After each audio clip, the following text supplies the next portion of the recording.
ओम श्री गुरुदेव दत्त, श्री स्वामी समर्थ. तर आता नवीन वर्षाला सुरुवात होणार आहे, म्हणजेच की हिंदू कॅलेंडरनुसार आपल्या नवीन वर्षाला चैत्र महिन्यापासून आपलं नवीन वर्ष सुरू होत आहे हिंदू धर्माचं.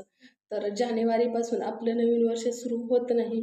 चैत्र महिन्याच्या पहिल्या दिवसापासून आपलं वर्ष सुरू होत आहे. तर त्या दिवशी आपण एक संकल्प घेऊया, की त्या दिवसापासून मी एका नवीन कार्याला सुरुवात करणार आहे. मग तुमचे ते आरोग्याविषयी असो किंवा तुम्हाला यशाचं शिखर गाठायचं आहे, तुमचं कोणतं तरी स्वप्न आहे, त्या स्वप्नाला तुम्ही सुरुवात करा.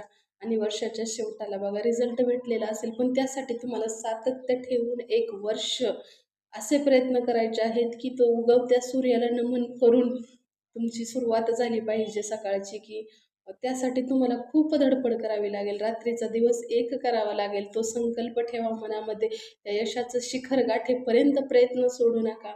तर यश तुम्हाला नक्की मिळणार आहे. सुख, संपत्ती, ऐश्वर्य आणि यश तुमचं त्यात गुढीपाडव्याच्या ध्वजाप्रमाणे कीर्ती त्याची वाढतच राहिली पाहिजे, असा संकल्प घ्या. तर त्या दिवशी गुढीपाडव्या दिवशी आपण एक संकल्प घेऊया, की वर्षभर मी त्या दिशेने वाटचाल करीन.